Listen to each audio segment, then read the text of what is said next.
ਤਾਂ ਅੱਜ फैसले का दिन है। कल सुप्रीम कोर्ट दे विच खेती कानूनां ते किसान अंदोलन नूं लैके सुनवाई हुई। अज फिर तो सुनवाई होवेगी, पर अज खेती कानूनां ते कोई सुप्रीम फैसला आ सकता है। जी हां, कानूनां ते रोक लगा सकती है सुप्रीम कोर्ट। कल खेती कानून होल्ड करन दे संकेत सुप्रीम कोर्ट दे वल्लों दिते गए सी। पुछया गया सी केंद्र सरकार नूं कि तुसीं दसो कि तुसीं कानून होल्ड करोगे या फिर नहीं, जेकर नहीं तां असीं कर दईए।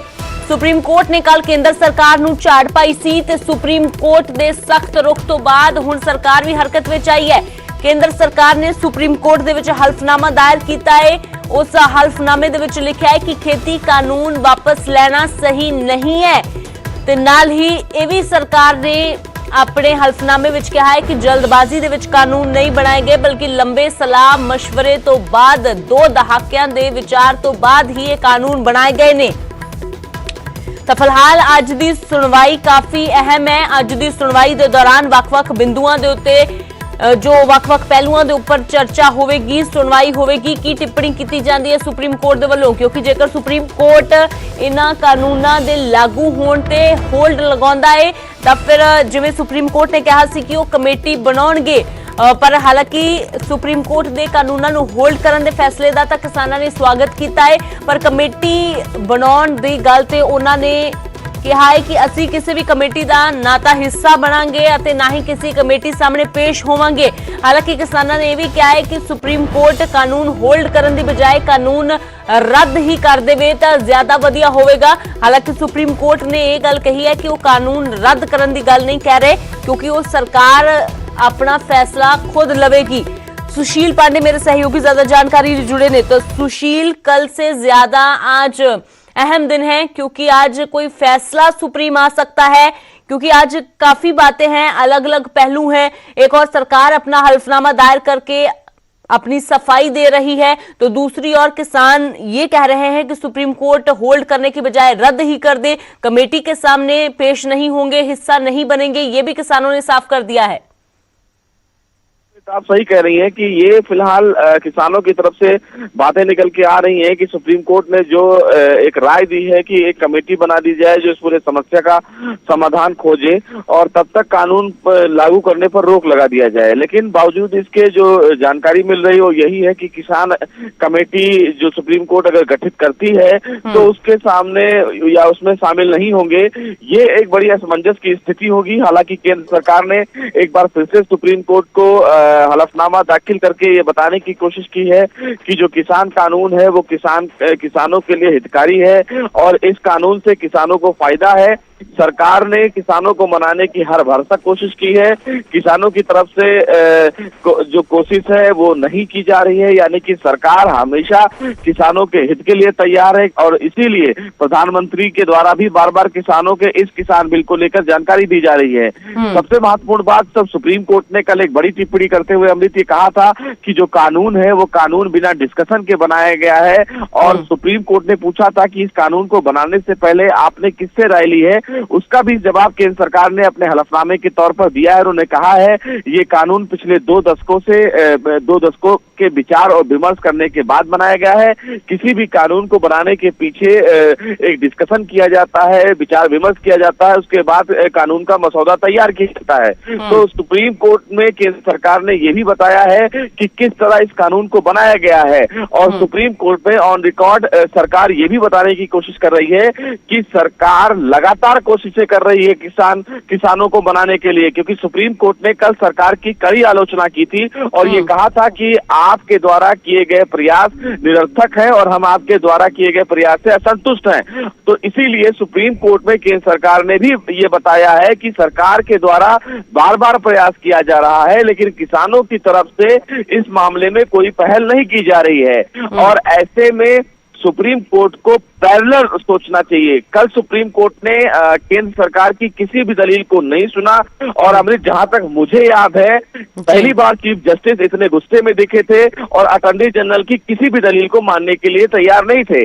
कल चीफ जस्टिस ने भी जो किसान प्रतिनिधियों की तरफ से तमाम वकील थे उनसे उन्होंने अपील की थी कि आप तमाम जो प्रदर्शनकारी हैं, जो वहां पर बुजुर्ग हैं, महिलाएं हैं, उनसे ये अपील करिए कि भारत के चीफ जस्टिस उनसे ये अपील कर रहे हैं कि वो अपने घर चले जाएं। तो आप खुद समझ सकती हैं कि सुप्रीम कोर्ट किसानों के इस प्रदर्शन को लेकर कितना गंभीर है, और वजह यही है कि कल चीफ जस्टिस बिना कोई आदेश जारी किए अपने बेंच से उठ गए। तो उम्मीद ये है कि आज सुप्रीम कोर्ट इस मामले में एक बड़ा आदेश जारी कर सकता है, और उस आदेश में शायद कमेटी के गठन की भी बात की जा सकती है, या फिर कानून के लागू होने पर रोक भी सुप्रीम कोर्ट लगा सकता है। बिल्कुल सुशील, तो कितनी सख्ती दिखाई जा रही है सुप्रीम कोर्ट की ओर से, सीजीआई की ओर से, इसका अंदाजा तो इस पर भी लगाया जा सकता है कि सीधे केंद्र से पूछ लिया गया कि आप ये बता दें कि आप समस्या का हिस्सा हैं या समाधान का हिस्सा हैं। फिलहाल शुक्रिया सुशील इस तमाम जानकारी के लिए। ਤਾਂ ਫਿਲਹਾਲ ਕੇਂਦਰ ਸਰਕਾਰ ਨੇ ਜੋ ਸੁਪਰੀਮ ਕੋਰਟ ਦੇ ਵਿੱਚ ਹਲਫਨਾਮਾ ਦਾਖਲ ਕੀਤਾ ਹੈ ਉਸ ਦੇ ਵਿੱਚ ਕਿਹਾ ਹੈ ਕਿ ਖੇਤੀ ਕਾਨੂੰਨ ਵਾਪਸ ਲੈਣਾ ਸਹੀ ਨਹੀਂ ਹੈ। ਆਪਣੀ ਸਫਾਈ ਦੇ ਵਿੱਚ ਇਹ ਵੀ ਕਿਹਾ ਹੈ ਕਿ ਜਲਦਬਾਜ਼ੀ ਦੇ ਵਿੱਚ ਇਹ ਕਾਨੂੰਨ ਨਹੀਂ ਬਣਾਏ ਗਏ, ਬਲਕਿ ਇੱਕ ਲੰਬੇ ਚੌੜੇ ਵਿਚਾਰ ਵਿਮਰਸ਼ ਤੋਂ ਬਾਅਦ ਹੀ ਜਿਹੜੇ ਇਹ ਕਾਨੂੰਨ ਨੇ ਉਹ ਬਣਾਏ ਗਏ ਨੇ। ਤਾਂ ਫਿਲਹਾਲ ਅੱਜ ਦੁਬਾਰਾ ਸੁਣਵਾਈ ਹੋਵੇਗੀ, 12 ਵਜੇ ਦੇ ਕਰੀਬ ਸੁਣਵਾਈ ਸ਼ੁਰੂ ਹੋਣ ਜਾ ਰਹੀ ਹੈ। ਉਸ ਦੇ ਵਿੱਚ ਕੀ ਕੁਝ ਹੁੰਦਾ ਹੈ, ਅੱਜ ਸਰਕਾਰ ਦੇ ਹਲਫਨਾਮੇ ਤੋਂ ਬਾਅਦ ਕੀ ਕੁਝ ਕਹਿੰਦੀ ਹੈ ਸੁਪਰੀਮ ਕੋਰਟ, ਕਿਸਾਨ ਜਥੇਬੰਦੀਆਂ ਦਾ ਰੁਖ ਕਿਸ ਤਰ੍ਹਾਂ ਦਾ ਰਹਿੰਦਾ ਹੈ, ਇਹ ਦੇਖਣਾ ਹੋਵੇਗਾ। ਤੇ ਉਧਰ ਕਿਸਾਨ ਜਥੇਬੰਦੀਆਂ ਨੇ ਸੁਪਰੀਮ ਕੋਰਟ ਨੂੰ ਅਪੀਲ ਕੀਤੀ ਹੈ ਕਿ ਹੋਲਡ ਕਰਨ ਦੀ ਬਜਾਏ ਕਾਨੂੰਨ ਰੱਦ ਕਰ ਦਿੱਤੇ ਜਾਣ। ਅਪੀਲ ਕੀਤੀ ਹੈ ਸੁਪਰੀਮ ਕੋਰਟ ਨੂੰ। ਕਿਸਾਨਾਂ ਨੇ ਕਿਹਾ ਹੈ ਕਿ ਕਾਨੂੰਨ ਰੱਦ ਕਰਨ ਤੋਂ ਘੱਟ ਉਹਨਾਂ ਨੂੰ ਕੁਝ ਵੀ ਮਨਜ਼ੂਰ ਨਹੀਂ ਹੈ। ਸੁਪਰੀਮ ਕੋਰਟ ਦੇ ਕਮੇਟੀ ਵਾਲੇ ਸੁਝਾਅ ਤੋਂ ਵੀ ਕਿਸਾਨ ਸਹਿਮਤ ਨਹੀਂ ਨੇ। ਕਿਸਾਨਾਂ ਨੇ ਸਾਫ਼ ਕਰ ਦਿੱਤਾ ਹੈ ਕਿ ਜੇਕਰ ਕੋਈ ਕਮੇਟੀ ਬਣਾਈ ਤਾਂ ਅਸੀਂ ਉਸ ਦਾ ਹਿੱਸਾ ਨਹੀਂ ਬਣਾਂਗੇ, ਅਸੀਂ ਉਸ ਦੇ ਸਾਹਮਣੇ ਪੇਸ਼ ਨਹੀਂ ਹੋਵਾਂਗੇ। ਹਾਲਾਂਕਿ ਜੋ ਕਿਸਾਨ ਜਥੇਬੰਦੀਆਂ ਨੇ ਉਹਨਾਂ ਨੇ ਕਿਹਾ ਕਿ ਅਸੀਂ ਸਵਾਗਤ ਕਰਦੇ ਹਾਂ ਕਿ ਜੋ ਸੁਪਰੀਮ ਕੋਰਟ ਕਹਿ ਰਿਹਾ ਹੈ ਕਿ ਅਸੀਂ ਲਾਗੂ ਹੋਣ ਤੋਂ ਕਾਨੂੰਨ ਨੂੰ ਹੋਲਡ ਕਰ ਦਿੰਦੇ ਹਾਂ, ਪਰ ਇਹ ਕਿਹਾ ਹੈ, ਅਪੀਲ ਕੀਤੀ ਹੈ ਸੁਪਰੀਮ ਕੋਰਟ ਤੋਂ ਕਿ ਤੁਸੀਂ ਸਟੇ ਲਗਾਉਣ ਦੀ ਬਜਾਏ, ਤੁਸੀਂ ਹੋਲਡ ਕਰਨ ਦੀ ਬਜਾਏ ਇਹਨਾਂ ਨੂੰ ਰੱਦ ਹੀ ਕਰ ਦਿਓ ਤਾਂ ਸਾਰੀ ਸਮੱਸਿਆ ਹੀ ਖਤਮ ਹੋ ਜਾਵੇਗੀ। ਪੰਕਜ ਕਪਾਹੀ ਮੇਰੇ ਸਹਿਯੋਗੀ ਜ਼ਿਆਦਾ ਜਾਣਕਾਰੀ ਲਈ ਜੁੜੇ ਨੇ। ਤਾਂ ਪੰਕਜ, ਅੱਜ ਦੀ ਸੁਣਵਾਈ ਵੀ ਕਾਫੀ ਅਹਿਮ ਹੈ, ਪਰ ਵੱਡੀ ਗੱਲ ਇਹ ਹੈ ਕਿ ਸਵਾਗਤ ਤਾਂ ਕਰ ਰਹੇ ਨੇ ਕਿਸਾਨ ਸਰਕਾਰ ਸੁਪਰੀਮ ਕੋਰਟ ਦੇ ਫੈਸਲੇ ਦਾ, ਪਰ ਕਮੇਟੀ ਦੇ ਅੱਗੇ ਨਾ ਤਾਂ ਪੇਸ਼ ਹੋਣ ਤੇ ਨਾ ਹੀ ਹਿੱਸਾ ਬਣਨ ਦੀ ਗੱਲ ਉਹਨਾਂ ਨੇ ਸਿੱਧੇ ਤੌਰ ਤੇ ਇਨਕਾਰ ਕਰ ਦਿੱਤਾ ਹੈ। ਹੁਣ ਵੱਡਾ ਸਵਾਲ ਇਹ ਹੈ ਕਿ ਜੇਕਰ ਹੋਲਡ ਕੀਤੇ ਜਾਂਦੇ ਨੇ ਕਾਨੂੰਨ ਤੇ ਉਸ ਤੋਂ ਬਾਅਦ ਸੁਪਰੀਮ ਕੋਰਟ ਕਮੇਟੀ ਬਣਾਉਂਦਾ ਹੈ, ਪਰ ਜੇਕਰ ਉਸ ਕਮੇਟੀ ਦੇ ਅੱਗੇ ਕਿਸਾਨ ਪੇਸ਼ ਹੀ ਨਹੀਂ ਹੋਣਗੇ ਤਾਂ ਫਿਰ ਹੱਲ ਕਿਸ ਤਰ੍ਹਾਂ ਲੱਭਿਆ ਜਾਵੇਗਾ? ਫਿਲਹਾਲ ਕੀ ਕੁਝ ਜਾਣਕਾਰੀ ਹੈ? ਅੰਮ੍ਰਿਤ, ਦੁਸ਼ਯੰਤ ਦਵੇ ਜੋ ਕਿਸਾਨ ਜਥੇਬੰਦੀਆਂ ਦੇ ਵਕੀਲ ਨੇ, ਉਹਨਾਂ ਨੇ ਕੱਲ ਸੁਪਰੀਮ ਕੋਰਟ ਦੇ ਵਿੱਚ ਇਸ ਗੱਲ ਦਾ ਜ਼ਿਕਰ ਕੀਤਾ ਸੀ, ਜਦੋਂ ਬਕਾਇਦਾ ਤੌਰ ਤੇ ਸੁਪਰੀਮ ਕੋਰਟ ਵੱਲੋਂ ਕਹਿ ਦਿੱਤਾ ਗਿਆ ਕਿ ਕਮੇਟੀ ਜਿਹੜੀ ਹੈ ਇਸ ਪੂਰੇ ਮਾਮਲੇ ਨੂੰ ਲੈ ਕੇ ਬਣਾ ਦਿੱਤੀ ਜਾਵੇ। ਤਾਂ ਦੁਸ਼ਯੰਤ ਦਵੇ ਨੇ ਕਿਹਾ ਸੀਗਾ ਕਿ 400 ਕਿਸਾਨ ਜਥੇਬੰਦੀਆਂ ਨੇ ਜੋ ਇਸ ਅੰਦੋਲਨ ਦੇ ਵਿੱਚ ਸ਼ਾਮਲ ਹੋ ਰਹੀਆਂ ਨੇ, ਔਰ ਸਿਰਫ 8 ਕਿਸਾਨ ਜਥੇਬੰਦੀਆਂ ਨੂੰ ਜਿਹੜਾ ਵਾ ਪਾਰਟੀ ਬਣਾਇਆ ਗਿਆ, ਔਰ ਅਜਿਹੇ 'ਚ ਪੁੱਛ ਕੇ ਫੈਸਲਾ ਲਿੱਤਾ ਜਾਏਗਾ। ਉਸ ਤੋਂ ਬਾਅਦ ਸੁਪਰੀਮ ਕੋਰਟ ਦੀ ਸੁਣਵਾਈ ਖਤਮ ਹੋਣ ਤੋਂ ਬਾਅਦ ਕਿਸਾਨ ਜਥੇਬੰਦੀਆਂ ਦੇ ਆਗੂ ਜਿਹੜੇ ਨੇ ਉਹ ਵਕੀਲਾਂ ਦੇ ਪੈਨਲ ਦੁਸ਼ਯੰਤ ਦਵੇ, ਐਚ.ਐਸ. ਫੁਲਕਾ ਹੋਰਾਂ ਦੇ ਨਾਲ ਮੁਲਾਕਾਤ ਕੀਤੀ, ਔਰ ਹੁਣ ਇਹ ਫੈਸਲਾ ਲਿੱਤਾ ਗਿਆ ਹੈ ਕਿ ਕਮੇਟੀ ਦੇ ਸਾਹਮਣੇ ਕਿਸਾਨ ਜਥੇਬੰਦੀਆਂ ਜਿਹੜੀਆਂ ਨੇ ਉਹ ਪੇਸ਼ ਨਹੀਂ ਹੋਣਗੀਆਂ। ਔਰ ਕਮੇਟੀ ਨੂੰ ਲੈ ਕੇ ਜਦੋਂ ਇਹ ਵੀ ਸਵਾਲ ਦੁਸ਼ਯੰਤ ਦਵੇ ਹੋਰਾਂ ਨੇ ਕਿਹਾ ਸੀਗਾ ਕਿ ਕਿਸਾਨ ਜਥੇਬੰਦੀਆਂ ਨੂੰ ਪੁੱਛ ਕੇ ਹੀ ਫੈਸਲਾ ਲਿੱਤਾ ਜਾਏਗਾ, ਤਾਂ ਸੁਪਰੀਮ ਕੋਰਟ ਨੇ ਕਿਹਾ ਸੀਗਾ ਕਿ ਅਗਰ ਸੁਪਰੀਮ ਕੋਰਟ ਕਮੇਟੀ ਬਣਾ ਦੇਗੀ ਤਾਂ ਉਸ ਨੂੰ ਮੰਨਣਾ ਹੋਏਗਾ। ਲੇਕਿਨ ਹੁਣ ਕਿਸਾਨ ਜਥੇਬੰਦੀਆਂ ਵੱਲੋਂ ਪ੍ਰੈਸ ਰਿਲੀਜ਼ ਜਾਰੀ ਕੀਤਾ ਗਿਆ। ਪ੍ਰੈਸ ਰਿਲੀਜ਼ ਦੇ ਵਿੱਚ ਸੰਯੁਕਤ ਮੋਰਚਾ ਵੱਲੋਂ ਇਹ ਕਿਹਾ ਗਿਆ ਹੈ ਕਿ ਕਮੇਟੀ ਜਿਹੜੀ ਹੈ ਉਹ ਮਨਜ਼ੂਰ ਰਹੀ ਹੈ ਔਰ ਉਸ ਦੇ ਸਾਹਮਣੇ ਜਿਹੜਾ ਪੇਸ਼ ਨਹੀਂ ਹੋਇਆ ਜਾਏਗਾ। ਔਰ ਕੱਲ ਦੀ ਸੁਣਵਾਈ ਦੇ ਦੌਰਾਨ ਦੋ ਗੱਲਾਂ ਹੋਰ ਅਹਿਮ ਸੀਗੀਆਂ ਕਿ ਕੇਂਦਰ ਸਰਕਾਰ ਨੂੰ ਫਟਕਾਰ ਲਗਾਈ ਗਈ ਸੀਗੀ ਸੁਪਰੀਮ ਕੋਰਟ ਦੇ ਵਿੱਚ, ਔਰ ਇਹ ਕਹਿ ਦਿੱਤਾ ਗਿਆ ਸੀਗਾ ਕਿ ਮਸਲੇ ਦਾ ਹੱਲ ਅਜੇ ਤੱਕ ਕਿਉਂ ਨਹੀਂ ਨਿਕਲਿਆ। ਤਾਂ ਅਜਿਹੇ 'ਚ ਬਕਾਇਦਾ ਤੌਰ ਤੇ ਸੁਪਰੀਮ ਕੋਰਟ ਵੱਲੋਂ ਇਸ ਗੱਲ ਦਾ ਵੀ ਜ਼ਿਕਰ ਕੀਤਾ ਗਿਆ ਸੀਗਾ ਕਿ ਕਾਨੂੰਨ ਰੱਦ ਨਹੀਂ, ਲੇਕਿਨ ਅਗਰ ਕਾਨੂੰਨ ਜਿਹੜੇ ਨੇ ਉਹ ਲਾਗੂ ਹੀ ਨਾ ਹੋਣ, ਇਸ ਨੂੰ ਲੈ ਕੇ ਹੋਲਡ ਕਰ ਦਿੱਤਾ ਜਾਵੇ ਤਾਂ ਇਸ ਦਾ ਵੈਲਕਮ ਜ਼ਰੂਰ ਕਿਸਾਨ ਜਥੇਬੰਦੀਆਂ ਵੱਲੋਂ ਕੀਤਾ ਗਿਆ। ਲੇਕਿਨ ਨਾਲ ਨਾਲ ਕਿਸਾਨ ਜਥੇਬੰਦੀਆਂ ਇਹ ਵੀ ਕਹਿ ਰਹੀਆਂ ਨੇ ਕਿ ਕਾਨੂੰਨ ਨੂੰ ਰੱਦ ਹੀ ਕੀਤਾ ਜਾਵੇ। ਇਹ ਵੀ ਜ਼ਿਕਰ ਜਿਹੜਾ ਵਾ ਕਿਸਾਨ ਜਥੇਬੰਦੀਆਂ ਵੱਲੋਂ ਕੀਤਾ ਜਾ ਰਿਹਾ। ਬਿਲਕੁਲ ਪੰਕਜ, ਤਾਂ ਫਿਲਹਾਲ ਅੱਜ ਕੋਈ ਫੈਸਲਾ ਆ ਸਕਦਾ ਹੈ ਜਾਂ ਕੀ ਆਦੇਸ਼ ਦਿੱਤਾ ਜਾਂਦਾ ਹੈ ਸੁਪਰੀਮ ਕੋਰਟ ਦੇ ਵੱਲੋਂ, ਇਸ ਤੇ ਨਜ਼ਰ ਬਣੀ ਹੋਈ ਹੈ। ਸ਼ੁਕਰੀਆ ਇਸ तमाम ਜਾਣਕਾਰੀ ਦੇ ਲਈ। ਤਾਂ ਫਿਲਹਾਲ ਕਿਸਾਨ ਜਥੇਬੰਦੀਆਂ ਨੇ ਅਪੀਲ ਕੀਤੀ ਹੈ ਸੁਪਰੀਮ ਕੋਰਟ ਨੂੰ ਕਿ ਉਹ ਹੋਲਡ ਕਰਨ ਦੀ ਬਜਾਏ ਕਾਨੂੰਨ ਰੱਦ ਹੀ ਕਰ ਦੇਣ। ਹਾਲਾਂਕਿ ਸੁਪਰੀਮ ਕੋਰਟ ਦੇ ਵੱਲੋਂ ਪਹਿਲਾਂ ਹੀ ਇਹ ਗੱਲ ਕਹਿ ਦਿੱਤੀ ਗਈ ਸੀ ਕਿ ਉਹ ਰੱਦ ਕਰਨ ਦੀ ਗੱਲ ਨਹੀਂ ਕਰ ਰਹੇ, ਬਲਕਿ ਜਦੋਂ ਤੱਕ ਸਮੱਸਿਆ ਦਾ ਹੱਲ ਨਹੀਂ ਹੁੰਦਾ ਉਦੋਂ ਤੱਕ ਇਹਨਾਂ ਨੂੰ ਹੋਲਡ ਕੀਤਾ ਜਾ ਸਕਦਾ ਹੈ। ਤਾਂ ਫਿਲਹਾਲ ਅੱਜ ਦੀ ਸੁਣਵਾਈ ਦੌਰਾਨ ਕੀ ਕੁਝ ਹੁੰਦਾ ਹੈ, ਕੀ ਦਲੀਲਾਂ ਦਿੱਤੀਆਂ ਜਾਂਦੀਆਂ ਨੇ ਤੇ ਉਸ ਤੋਂ ਬਾਅਦ ਸੁਪਰੀਮ ਕੋਰਟ ਦਾ ਕੀ ਫੈਸਲਾ ਰਹਿੰਦਾ ਹੈ, ਇਸ ਤੇ ਲਗਾਤਾਰ ਨਜ਼ਰ ਬਣੀ ਹੋਈ ਹੈ।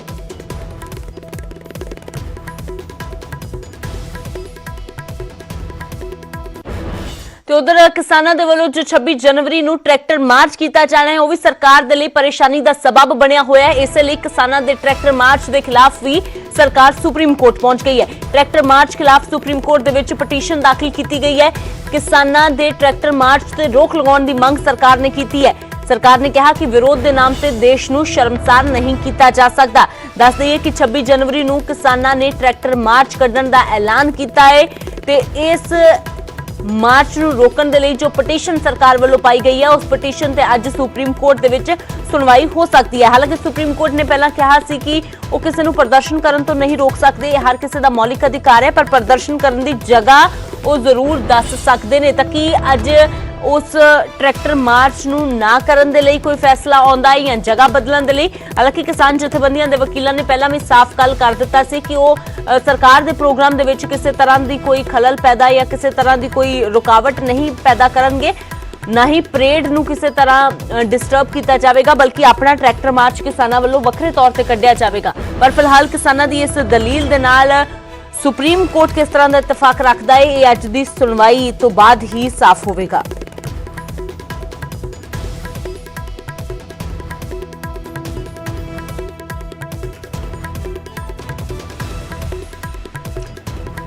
ਉਧਰ ਇਸ ਸਭ ਦੇ ਵਿਚਾਲੇ ਕੇਂਦਰੀ ਖੇਤੀਬਾੜੀ ਮੰਤਰੀ ਨਰਿੰਦਰ ਤੋਮਰ ਨੂੰ ਉਮੀਦ ਹੈ ਕਿ 15 ਜਨਵਰੀ ਨੂੰ ਸਰਕਾਰ ਅਤੇ ਕਿਸਾਨਾਂ ਵਿਚਾਲੇ ਹੋਣ ਵਾਲੀ ਮੀਟਿੰਗ ਸਕਾਰਾਤਮਕ ਰਹੇਗੀ ਤੇ ਮਸਲੇ ਦਾ ਕੋਈ ਨਾ ਕੋਈ ਹੱਲ ਜ਼ਰੂਰ ਨਿਕਲੇਗਾ। कृषि सुधार बिलों से संबंधित विषय सुप्रीम कोर्ट के समक्ष विचाराधीन है, इसलिए इस समय उस पर कोई टिप्पणी करने की आवश्यकता मुझे प्रतीत नहीं होती है। हम सब जानते हैं कि हमारे लोकतांत्रिक व्यवस्था में सुप्रीम कोर्ट सर्वोच्च संस्था है और हम सब की प्रतिबद्धता उच्चतम न्यायालय के प्रति है। जहाँ तक किसान आंदोलन का प्रश्न है, किसान आंदोलन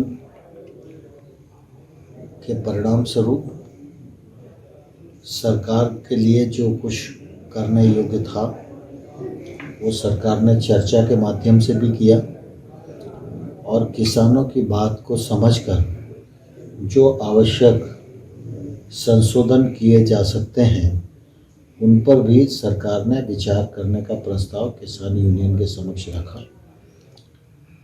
किसान यूनियन के मन में है कि कानून को रिपील किया जाए और हमने किसान यूनियन को बार बार ये आग्रह किया है कि जिस प्रावधान पर आपको आपत्ति है वो प्रावधान पर आप चर्चा करिए, आपत्ति बताइए, हम लोग उस पर चर्चा करने के लिए पूरी तरह ओपन हैं। 15 तारीख को वार्ता का अगला दौर है। मुझे आशा है कि किसान यूनियन के लोग उस दिन चर्चा को आगे बढ़ाएंगे और संभवतः हम रास्ता समाधान करने में सफल हो सकें। ਤੇ ਉਧਰ ਦਿੱਲੀ ਬਾਰਡਰ ਤੇ ਕਿਸਾਨਾਂ ਦੇ ਅੰਦੋਲਨ ਦਾ 48ਵਾਂ ਦਿਨ ਹੈ। ਲਗਾਤਾਰ ਦਿੱਲੀ ਬਾਰਡਰ ਤੇ ਕਿਸਾਨ ਪਹੁੰਚ ਰਹੇ ਨੇ। ਪੰਜਾਬ ਤੋਂ ਵੱਡੀ ਗਿਣਤੀ ਦੇ ਵਿੱਚ ਹਰ ਰੋਜ਼ ਕਿਸਾਨਾਂ ਦੇ ਕਾਫਲੇ ਰਵਾਨਾ ਹੋ ਰਹੇ ਨੇ। ਅੰਮ੍ਰਿਤਸਰ ਤੋਂ ਅੱਜ ਇੱਕ ਵਾਰ ਫਿਰ ਤੋਂ ਵੱਡਾ ਕਾਫਲਾ ਰਵਾਨਾ ਹੋ ਰਿਹਾ ਹੈ ਦਿੱਲੀ ਦੇ ਲਈ। 26 ਜਨਵਰੀ ਦੇ ਟਰੈਕਟਰ ਮਾਰਚ ਨੂੰ ਲੈ ਕੇ ਇਹ ਕਿਸਾਨ ਜੋ ਨੇ ਵੱਡੀ ਗਿਣਤੀ ਦੇ ਵਿੱਚ ਪਹੁੰਚ ਰਹੇ ਨੇ। ਤਾਂ ਵੱਡੀ ਗਿਣਤੀ ਦੇ ਵਿੱਚ ਪਿਛਲੇ ਦਿਨਾਂ ਵਿੱਚ ਵੀ ਅੰਮ੍ਰਿਤਸਰ ਤੋਂ ਕਾਫਲੇ ਨਿਕਲੇ ਸੀ। ਪੂਰੇ ਪਰਿਵਾਰਾਂ ਦੇ ਸਮੇਤ ਕਿਸਾਨ ਗਏ ਸੀ, ਦਿੱਲੀ ਵੱਲ ਰਵਾਨਾ ਹੋਏ ਸੀ। ਅੱਜ ਫਿਰ ਤੋਂ ਜੋ ਕਿਸਾਨ ਨੇ ਦਿੱਲੀ ਵੱਲ ਰਵਾਨਾ ਹੋਣ ਦੇ ਲਈ ਪੂਰੀ ਤਰ੍ਹਾਂ ਤਿਆਰ ਨੇ। ਸਿੱਧਾ ਰੁਖ ਕਰਦੇ ਅੰਮ੍ਰਿਤਸਰ ਦਾ ਰਾਜੀਵ ਸ਼ਰਮਾ ਮੇਰੇ ਸਹਿਯੋਗੀ ਜੁੜੇ ਨੇ। ਤਾਂ ਰਾਜੀਵ, ਫਿਲਹਾਲ ਕਿੰਨੇ ਕਿਸਾਨ ਨੇ ਜਿਹੜੇ ਅੱਜ ਜਾ ਰਹੇ ਨੇ, ਕਿਸੇ ਜਥੇਬੰਦੀ ਦੇ ਨਾਲ ਸੰਬੰਧਿਤ ਨੇ ਜਾਂ ਫਿਰ ਆਮ ਲੋਕ ਵੀ ਇਹਨਾਂ ਦੇ ਵਿੱਚ ਸ਼ਾਮਿਲ ਨੇ? जी देखो अमृत, ਇਹ ਕਿਸਾਨ ਮਜ਼ਦੂਰ ਸੰਘਰਸ਼ ਕਮੇਟੀ ਵੱਲੋਂ ਇਹ ਐਲਾਨ ਕੀਤਾ ਗਿਆ ਸੀ ਕਿ 12 ਤਰੀਕ ਨੂੰ ਹਜ਼ਾਰਾਂ ਦੀ ਗਿਣਤੀ ਦੇ ਵਿੱਚ ਜਿਹੜੀਆਂ ਟਰੈਕਟਰ ਟਰਾਲੀਆਂ ਨੇ ਉਹ ਦਿੱਲੀ ਦੇ ਲਈ ਰਵਾਨਾ ਹੋਣਗੀਆਂ। ਤਾਂ ਅੰਮ੍ਰਿਤਸਰ ਦੇ ਵਿੱਚ ਇਸ ਵੇਲੇ ਕਾਫੀ ਵੱਡੀ ਤਾਦਾਦ ਦੇ ਵਿੱਚ ਜਿਹੜੇ ਟਰੈਕਟਰ ਟਰਾਲੀਆਂ ਨੇ ਉਹ ਪਹੁੰਚ ਚੁੱਕੀਆਂ ਨੇ। ਇਸ ਵੇਲੇ ਮੈਂ ਗੋਲਡਨ ਗੇਟ ਅੰਮ੍ਰਿਤਸਰ ਦਾ ਜੋ ਹੈ ਉੱਥੇ ਮੌਜੂਦ ਆ। ਤੁਸੀਂ ਦੇਖੋ ਕਿ ਸੜਕ ਤੇ ਕਿਸਾਨ ਹੀ ਕਿਸਾਨ ਜਿਹੜੇ ਨੇ ਉਹ ਨਜ਼ਰ ਆ ਰਹੇ ਨੇ, ਕਿਉਂਕਿ ਇਹਨਾਂ ਵੱਲੋਂ ਥੋੜੀ ਦੇਰ ਬਾਅਦ ਜਿਹੜਾ ਇਹ ਕਾਫਲਾ ਉਹ ਰਵਾਨਾ ਕੀਤਾ ਜਾਣਾ। ਤਾਂ ਮੈਂ ਤਸਵੀਰਾਂ ਦੇ ਰਾਹੀਂ ਤੁਹਾਨੂੰ ਇਹ ਸਮਝਾਉਣਾ ਕਿ ਕਿੰਨੀਆਂ ਗੱਡੀਆਂ ਇੱਥੇ ਮੌਜੂਦ ਨੇ।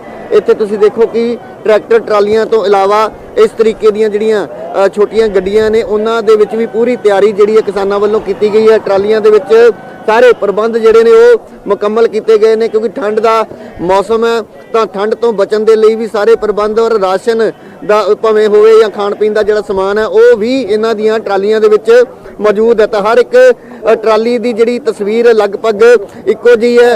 ਇੱਥੇ ਤੁਸੀਂ ਦੇਖੋ ਕਿ ਭਾਵੇਂ ਉਹ ਪਾਣੀ ਦੀ ਜਿਹੜੀ ਵਿਵਸਥਾ ਉਹ ਕੀਤੀ ਗਈ, ਕਿਉਂਕਿ ਜਿੰਨੇ ਵੀ ਇਹਨਾਂ ਦੇ ਸਾਥੀ ਜਿਹੜੇ ਕਾਫਲੇ ਦੇ ਨਾਲ ਜਾਣਗੇ ਤਾਂ ਉਹਨਾਂ ਨੂੰ ਕਿਸੇ ਤਰ੍ਹਾਂ ਦੀ ਕੋਈ ਦਿੱਕਤ ਨਾ ਹੋਵੇ। ਤਾਂ ਇਹ ਤੁਸੀਂ ਦੇਖ ਸਕਦੇ ਹੋ ਕਿ ਇੱਕ ਟਰਾਲੀ ਦੇ ਵਿੱਚ ਖਾਣ ਪੀਣ ਦਾ ਸਮਾਨ ਜਿਹੜਾ ਉਹ ਰੱਖਿਆ ਗਿਆ। ਤਾਂ ਮਾਝੇ ਦੇ ਵੱਖ-ਵੱਖ ਪਿੰਡਾਂ ਦੇ ਵਿੱਚੋਂ ਵੱਖ-ਵੱਖ ਕਸਬਿਆਂ ਦੇ ਵਿੱਚੋਂ ਇਹ ਜਿਹੜੇ ਕਿਸਾਨ ਪਹੁੰਚੇ ਨੇ ਜਿਨ੍ਹਾਂ ਨੇ ਅੱਜ ਦਿੱਲੀ ਦੇ ਲਈ ਰਵਾਨਾ ਹੋਣਾ। ਤਾਂ ਕਿੰਨਾ ਵੱਡਾ ਕਾਫਲਾ ਇਹ ਹਾਲੇ ਇੱਥੋਂ ਜਦੋਂ ਸ਼ੁਰੂਆਤ ਹੋਏਗੀ ਤਾਂ ਉਸ ਤੋਂ ਬਾਅਦ ਬਿਆਸ ਦੇ ਵਿੱਚ ਜੋ ਹੈ ਉਹ ਤਰਨਤਾਰਨ ਅਤੇ ਗੁਰਦਾਸਪੁਰ ਜ਼ਿਲ੍ਹੇ ਦੇ ਨਾਲ ਸੰਬੰਧਿਤ ਜਿਹੜੇ ਕਿਸਾਨ ਨੇ ਉਹ ਵੀ ਪਹੁੰਚਣਗੇ।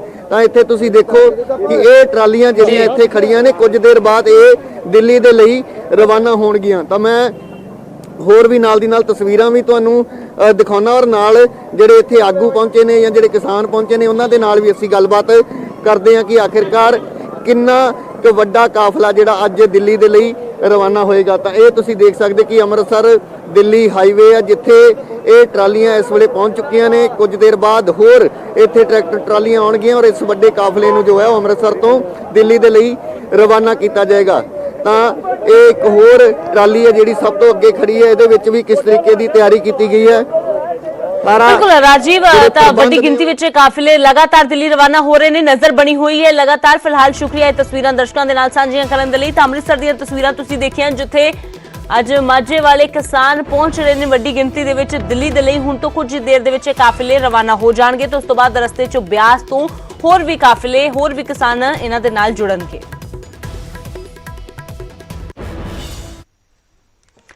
ਤੇ ਕੋਵਿਡ-19 ਮਹਾਮਾਰੀ ਨੇ ਆਪਸੀ ਨਿਰਭਰਤਾ ਦੀ ਭਾਵਨਾ ਨੂੰ ਮਜ਼ਬੂਤ ਕੀਤਾ ਹੈ ਜਿਸ ਨਾਲ ਪੂਰਾ ਦੇਸ਼ ਇਸ ਮੁਸੀਬਤ ਦਾ ਇਕਜੁੱਟ ਹੋ ਕੇ ਮੁਕਾਬਲਾ ਕਰ ਸਕੇ। ਵੈਕਸੀਨੇਸ਼ਨ ਦੇ ਐਲਾਨ ਤੋਂ ਬਾਅਦ ਜ਼ਰੂਰਤ ਹੋਵੇਗੀ ਕਿ ਅਸੀਂ ਆਪਣਾ ਮੋਹਰੀ ਯੋਗਦਾਨ ਦਈਏ ਜਿਸ ਨਾਲ ਅਸੀਂ ਇੱਕੋ ਸਮੇਂ ਵਾਇਰਸ ਨੂੰ ਹਰਾਉਣ ਵੱਲ ਕਦਮ ਵਧਾ ਸਕੀਏ। ਨੈਟਵਰਕ 18 ਇਸ ਮੁਹਿੰਮ 'ਚ ਹਰ ਕਦਮ ਤੇ ਤੁਹਾਡੇ ਨਾਲ ਹੋਵੇਗਾ ਕਿਉਂਕਿ ਜਦੋਂ ਤੱਕ ਸਾਰੇ ਸੁਰੱਖਿਅਤ ਨਹੀਂ ਹੁੰਦੇ ਉਦੋਂ ਤੱਕ ਕੋਈ ਵੀ ਸੁਰੱਖਿਅਤ ਨਹੀਂ ਹੋਵੇਗਾ। ਇਸੇ ਸੋਚ ਦੇ ਆਧਾਰ ਤੇ ਕੈਂਪੇਨ ਸੰਜੀਵਨੀ ਦਾ ਉਦੇਸ਼ ਇਹ ਸੁਨਿਸ਼ਚਿਤ ਕਰਨਾ ਹੈ ਕਿ ਵੈਕਸੀਨ ਪਾਉਣਾ ਸਾਰੇ ਭਾਰਤੀਆਂ ਦਾ ਅਧਿਕਾਰ ਹੈ।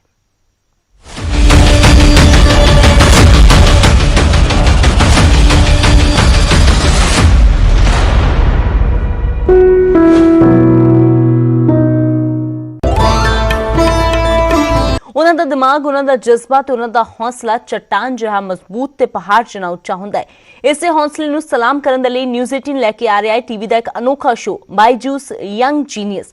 ਬਾਈਜੂਸ ਯੰਗ ਜੀਨੀਅਸ ਦੇ ਵਿੱਚ ਇਸ ਸ਼ੋਅ ਦੇ ਵਿੱਚ ਦੇਸ਼ ਦੇਖੇਗਾ ਉਹਨਾਂ ਬੱਚਿਆਂ ਦੀ ਪ੍ਰਤਿਭਾ ਜਿਨ੍ਹਾਂ ਦੀ ਉਮਰ ਬੇਸ਼ੱਕ ਹੀ ਕੱਚੀ ਹੈ ਪਰ ਹੁਨਰ ਬਹੁਤ ਪੱਕਾ ਹੈ, ਜਿਨ੍ਹਾਂ ਦੀ ਉਮਰ ਬੇਸ਼ੱਕ ਛੋਟੀ ਹੈ ਪਰ ਕੱਦ ਬਹੁਤ ਵੱਡਾ ਹੈ। ਕਿਸੇ ਵੀ ਸ਼ਹਿਰ, ਕਸਬੇ ਜਾਂ ਮਹਾਨਗਰ 'ਚ ਰਹਿਣ ਵਾਲੇ ਇਹ ਬੱਚੇ ਆਪਣੇ ਦਿਮਾਗ ਤੇ ਅੰਦਾਜ਼ ਦੇ ਨਾਲ ਦੁਨੀਆ ਨੂੰ ਹੈਰਾਨ ਕਰ ਦੇਣਗੇ।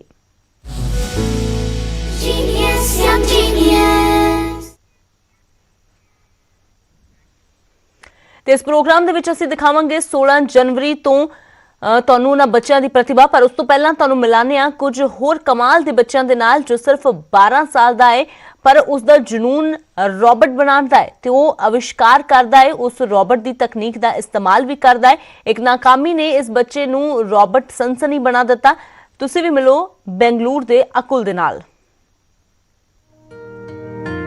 And then I made a Bluetooth control robot for Technocian, which is in Delhi.